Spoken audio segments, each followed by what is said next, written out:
Ang pangit, RPN. Maralipat mo yan. Wala talagang palabas ngayon pag madaling araw. Pag-movie na lang tayo. Movie na lang tayo. Ay, Mar, may mga bahala dito, di ba? Wala na akong dala. Ito, pare. Annabelle. Yan! Ganda na ito. Tol, wag yan, tol. Pangit yan, napanood ko na yan.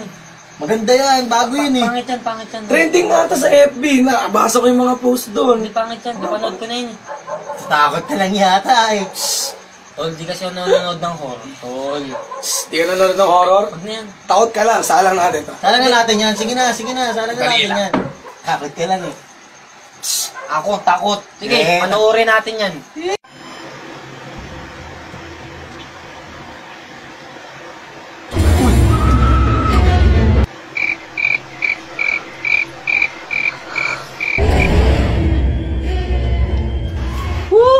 Pangit ng pinili nyo, di naman nakakatakot to eh. Oo, saan mo punta? Nihilang ako na ka ba? Sigit lang. JCR.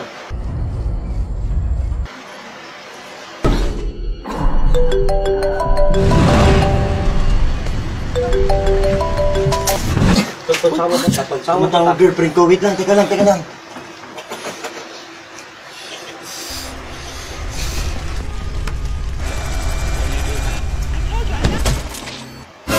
Ay! Yagawa mo. Takot ka, no? Tagal nyo kasi, kaya nantok na ako. Sige na, panood na tayo. Walang kwenta, di mo nakakatakot yan eh. Patay na kaya natin yan. Ingay mo, nood ka na lang. Ikaw may susunod. Ang babadoy nyo eh, pangit Annabelle. Porque trending, pinapanood nyo eh. Isang ingit. Manood ka na lang pare, sabi ko sa'yo. Tignan ko, kakayanin mo yan ah. Di nga ako takot sa ganyan. Di ako nanonood ng horror. Ang baduy kasi ng horror. Na yan, palta na yan. Pangit niyan eh. Manood ka na lang. Ito, ganda-ganda na napalabas oh. Horror ang puta. Para kayong mga babae.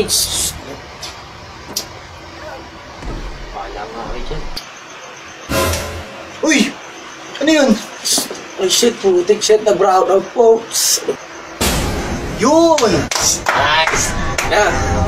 More. Patay nyo na yan.